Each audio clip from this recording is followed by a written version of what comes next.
So free agency is clearly going to change the landscape of dynasty football and the NFL as a whole. How do we prepare for that? What moves should we potentially make?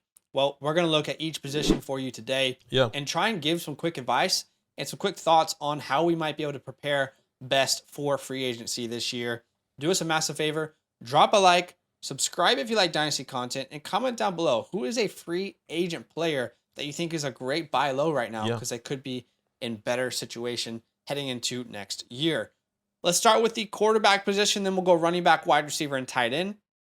And if you look at the free agent quarterbacks for 2023, let's look at this list. I feel as if Lamar Jackson, Daniel Jones, and Geno Smith, they feel very likely to return to their teams. I struggle to see a scenario in which Lamar Jackson is not a Raven, Daniel Jones isn't a Giant, and Geno Smith is a Seahawk. I mean, do we both kind of feel the same way there? I feel there's a 90+% chance that they're going to return to their teams. Yeah, 100% agree on that.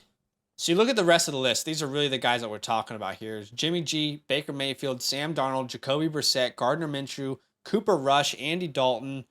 And we look at this list and what sort of, value can we take away from it? Is there any actionable, opportunities here in Dynasty? For me, the player I'm looking at that's just staring me in the face, I know you agree, would be Jimmy Garoppolo.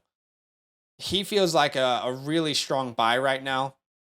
I mean, Jimmy G is a valuable asset in the NFL, a solid, reliable starting quarterback. Think about how many teams right now need someone like Jimmy G. I mean, some of these teams might address it in the draft. Other teams may address it with Jimmy G himself. How about the Falcons? I mean, they could really use someone who's just utilizing these weapons well. The Panthers, the Texans, the Colts, the Raiders, the Saints. It'd be funny if the Raiders replaced Derek Carr with Jimmy G. I mean, it's possible. That's the thing.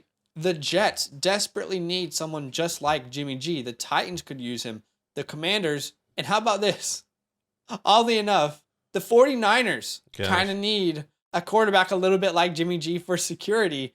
It's an easy case to make for Jimmy G, right? 38-17 as a starting quarterback for the 49ers.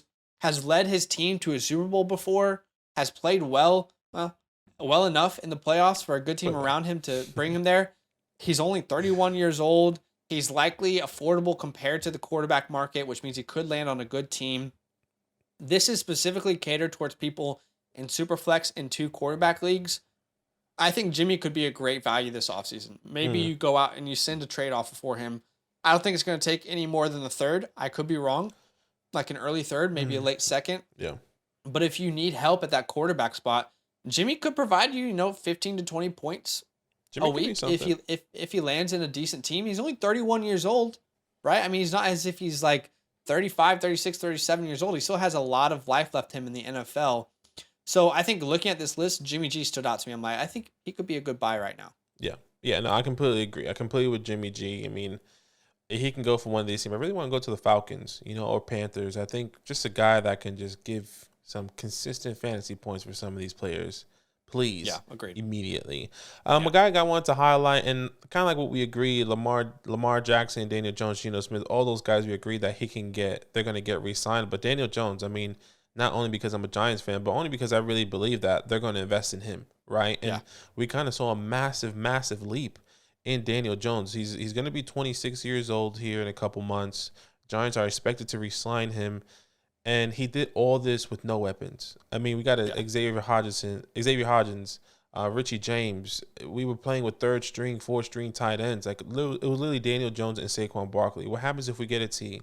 What happens if we get a Brandon Ayuk? What happens if we get Jackson Smith in the draft? Like Daniel Jones' value is going to rise even higher once he gets re-signed. 1, to however long that contract is, and 2, when they acquire some new weapons. Not only did that, he took a massive step this year. He finished QB 7, 5th in rushing attempts amongst rushing yards, amongst quarterbacks. The upside's there, right? I mean, it's crazy. It's crazy to say that, right? Like I was at a point where I was like, man, just get rid of him. Like, I'm ready for CJ or Bryce. Like, I was like, I either want to know that Daniel Jones is a guy, or I want to know that we're shit and we're getting CJ and Bryce. And he proved enough to me that he is a guy.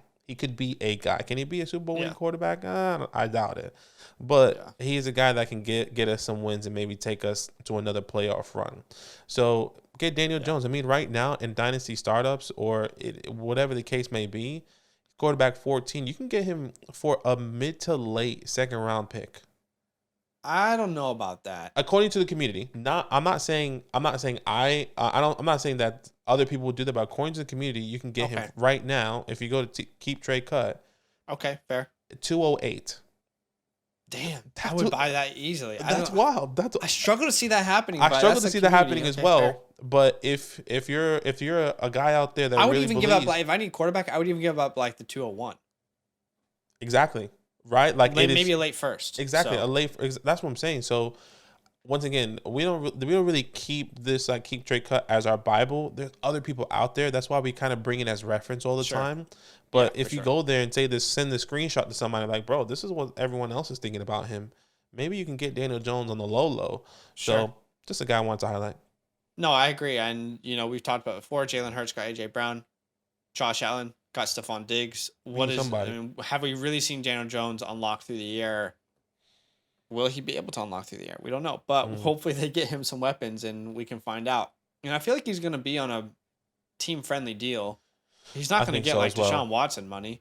No, there's no way he's going to sign. I mean, I'll be really surprised. I mean, there's definitely. I feel like his deal is going to get like $30 million a year or something. That's what everyone's saying, $30 million. But I think what's happening is that he's waiting for, which I don't understand why, but he's waiting for Lamar and all those guys to get re-signed because he wants his bag, of course. If that market is higher for Lamar, then he can kind of stretch it out a little bit, All right, let's look at the running back position. I think that's some good advice. A lot of running backs. We've talked about this on the channel often. And all right, let's just look at the running backs this year that are free agents. Saquon Barkley, Josh Jacobs, Miles Sanders, Tony Pollard, Deonta Foreman, David Montgomery, Devin Singletary, Kareem Hunt, Damian Harris, Rashad Penny, Jamal Williams, Jeff Wilson, Alexander Madison, James Robinson, Ronald Jones, Samaje Perine. Gosh. So when we look at that list, Badake and I looked at it and we said, okay, who is like the only person that we feel 100% is likely to re-sign with their team? Saquon Barkley. Because the team has said it, he has said it. Josh Jacobs has said he wants to be a Raider. We don't know where that team is going. Yeah. He probably does return. But there's a case that he doesn't. Miles Sanders, who knows? I mean, they could save a lot of money if they drafted a running back this year, if they want to keep being this super team.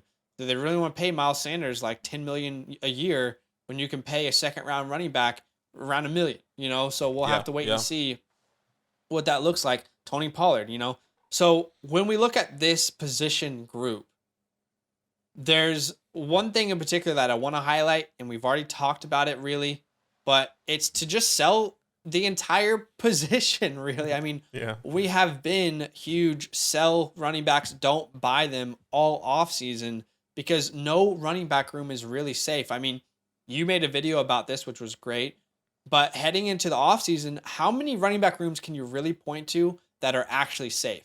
We have this amount of free agents. We have at least 10 running backs in this class that we like. Some will be starters. Exactly. Some will be complementary pieces. So running back rooms that are safe, that even they might be safe. How about maybe the 49ers? CMC probably, right? Yeah. That's probably enough. The Seahawks with Kim Walker, the Colts with JT, the Jets with Breece Hall. Even the Jets, though, they might draft someone in the third round. For sure, they need somebody. I mean, Michael Carter's not the guy. What if they bring in somebody as a reliever guy for Breece Hall? That's going to be. We're waiting on Breece Hall to be the guy. So I mean, who knows? Gosh, maybe they just rely on Zonovan Knight. The Browns, they're going to lose Nick Chubb. Do they want another complimentary piece, or will they let Jerome Ford be Jerome Ford? And then the Jaguars. I mean, they kind of feel safe with Travis Etienne. Maybe they'll get a complimentary big body. But even all the other running back rooms, I don't think are safe. I don't think we can really say these running back rooms are safe. Not to say that they will absolutely change, but we can't say this player is safe with his workload. But even those teams I just named, we found reasons as to why they could change. So again, we've said it time and time again. I just feel very comfortable in selling all my running backs. Yeah. Now, that's not saying to sell them low. Get good value for them, but I'm 100% comfortable. Like if someone was to come to me today and say, "Hey, Josh Jacobs, can I send you like the 103 for Josh Jacobs, I'm probably taking that, right? I'm probably taking that today. Even though I love Josh Jacobs, I have him in my home league. Agreed. Maybe the exception there is Saquon Barkley because I feel comfortable that he's going to be the guy moving forward. But even Saquon, I'm not against selling high on Saquon. Like, if there's a scenario you can go out and move up to the 101 and use Saquon as a piece, like, I'm comfortable to do that. But yeah, overall, when I look at this running back room, I see a lot of changes coming this offseason to a lot of NFL running back rooms. So I want to sell it. And then when the dust settles, maybe we start to buy some guys that we believe in. Yeah, 100%. I completely agree. I mean, I would definitely encourage you guys to watch that video. I'm there with Zach about all these players. I mean, 32 running backs, including the free agency market and the NFL draft. There could be a running back that goes to every single team, and that can just affect the whole running back market and running back room. So definitely go check that out. A player that I wanted to highlight that I feel confident in, and I know you kind of hinted on him a little bit, is Miles Sanders. So he's kind of like a hold buy for me, because like we said, outside of Saquon, outside of guys like Josh Jacobs, that we feel confident that they potentially get re-signed, or maybe JJ kind of moves on. But Miles Sanders, in my opinion, if you take Saquon and Josh Jacobs out of that list, I do believe he is the most talented running back in that group in the free agency market. Right. So when teams are looking at people, they're going to say, okay, who's available? They're going to see Miles Sanders. And I think they're going to take Miles Sanders over Deonta Foreman, over David Montgomery, over Devin Singletary. And I think he could hopefully land in the opportunity where he is a guy that's getting the same amount of workload he got in the Eagles. And if the Eagles do win the Super Bowl, we are recording this before the Super Bowl.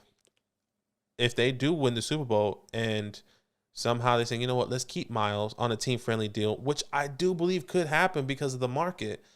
I don't know if, and it could be tough because the market is set to reset, right? Like who's going to be what's going to be the new amount and cap for a running back? Because there's so many running backs coming in to where like Miles Sanders might say, you know what, I want to stay on this team and I'll give you a team-friendly deal. And I know you said, I doubt that he will get paid.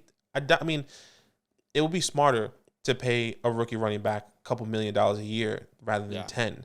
But if you can get a guy that knows the system, that you might have the space, that you can kind of stretch out that $10 million hypothetically into however long that contract is, I feel like Miles Sanders is the safest play out of the rest of the guys we spoke about, right? So it's Saquon, Josh Jacobs, and then Miles for me. So I like the idea of holding Miles if he does resign, and then also buying him because he could go and land at a good spot potentially. Yeah.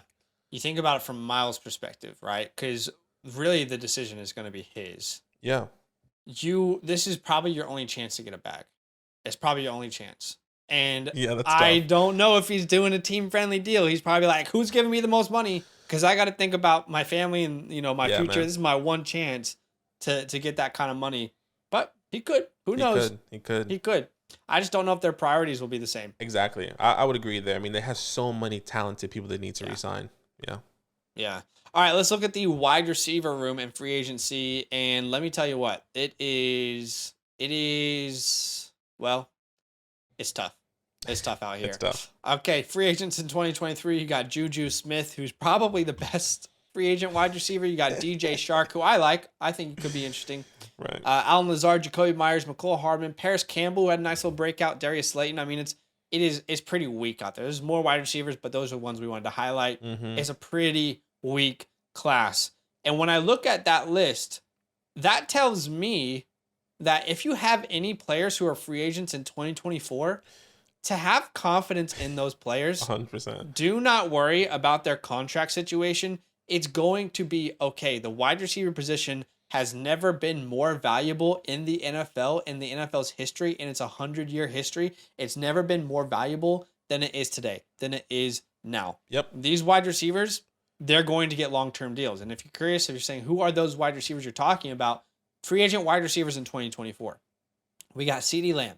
We got Mike Evans, Jerry Jeudy, Michael Pittman Jr., Justin Jefferson, Hollywood Brown, Calvin Ridley, T. Higgins, and Chase Claypool.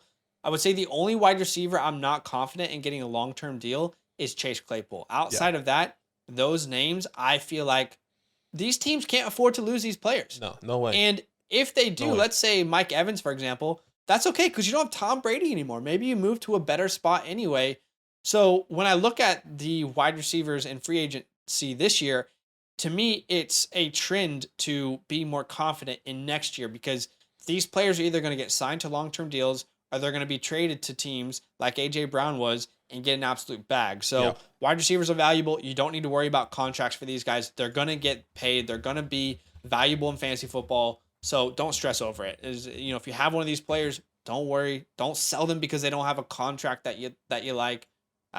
Just have confidence that they're going to get re-signed somewhere. Yeah, completely agreed. And, I guess that kind of goes into my point to where people that I want to highlight was the 23 rookie class. I mean, Zach kind of just broke it down, like who are the true players that in free agency that are proven guys that are going to get a workload. It's barely, like you said, probably just Juju, right? Mm-hmm. Like one that we can agree on so far is Juju. So I think that's why I want to touch on the rookie class because some of these rookie guys I would consider this a gap year for the wide receivers, for these young rookies that are going to come in and then have a workload that we weren't expecting, right? Mm-hmm. These third round, fourth round guys are going to go into these opportunities and be a complimentary wide receiver too.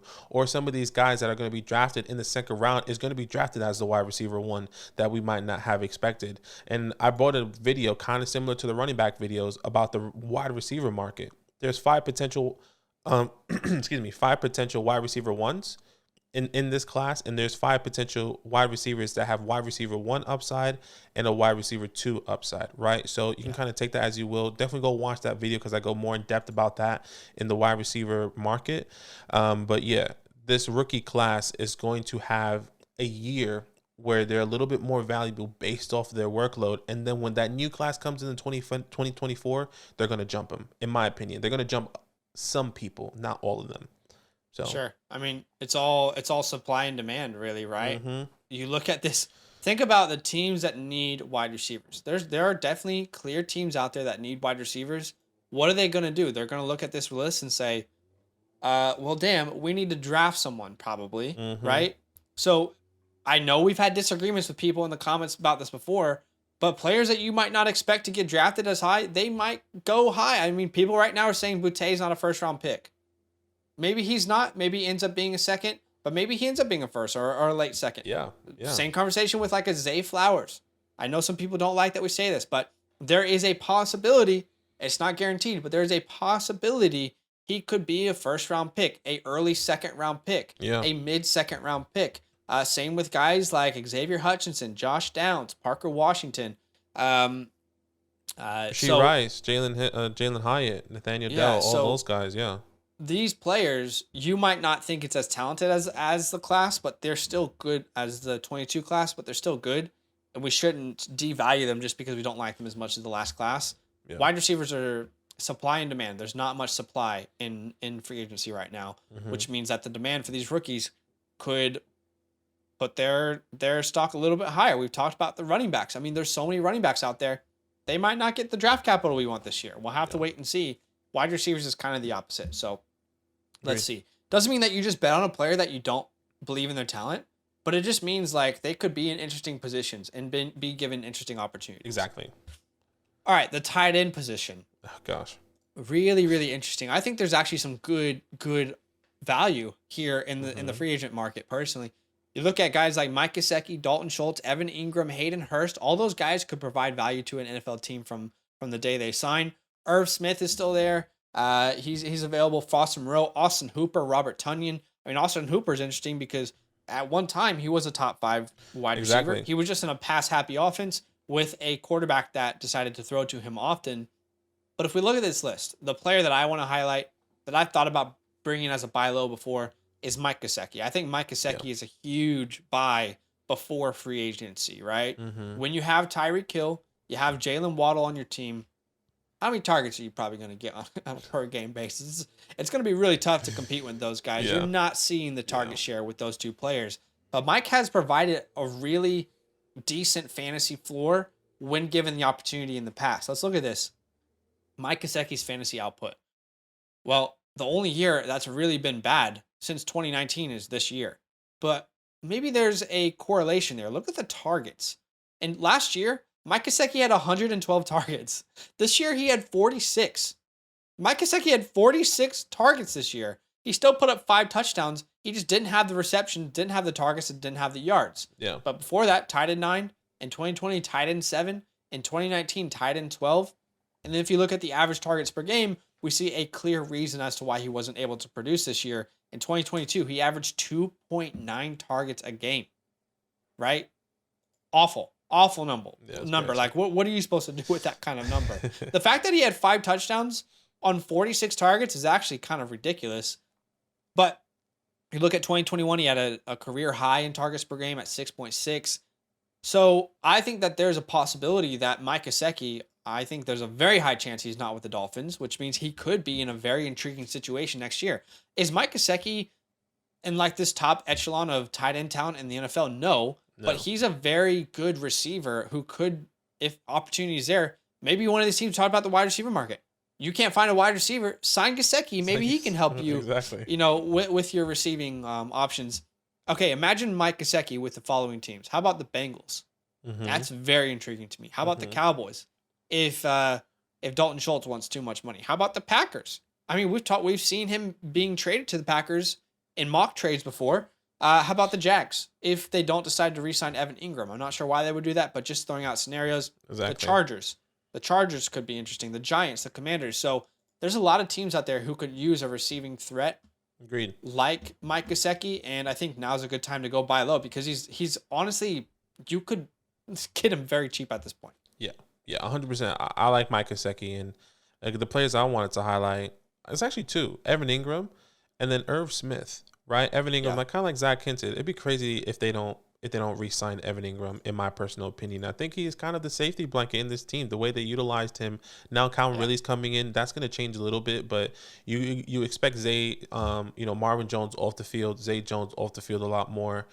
All these guys that were on the field because they didn't have anyone. I think Evan Ingram doesn't lose any snap shares, or he probably loses a little bit of targets.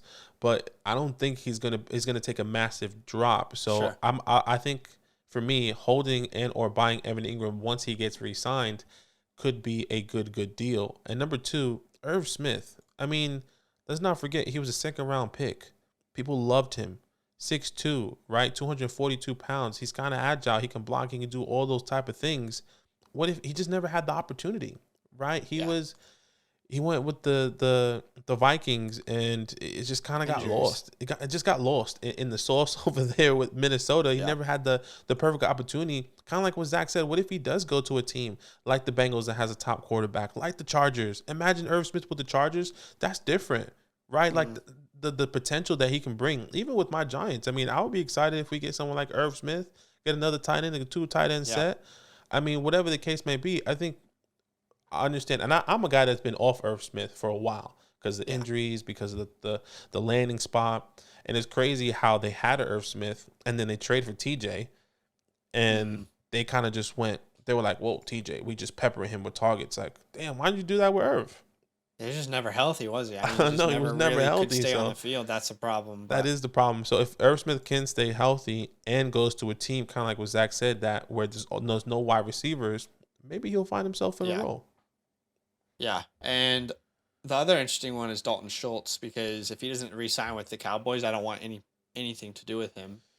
So that will be interesting as well. Yeah, man. But it's tough. That is our kind of little look at the free agent market in 2023. Maybe you saw this and you agreed with some of the things that we did, and maybe you can take actionable steps moving forward. Maybe you saw this and you had other ideas. Either way, we hope that it was helpful. And comment down below. What's a player that you kind of want to move off of or buy before free agency happens? Yeah. Drop a like to show some support. Subscribe if you like Dynasty content. And we'll see you in a future video here very, very soon. All love. Yo, what's good? Thanks for watching. We got a lot more videos. A lot more. If you want more videos. Watch it. You can also subscribe. Right now. If you want to. You need to. And lastly, don't forget that you can sign up to support the show and get exclusive content by going to patreon.com/FantasyLand fam.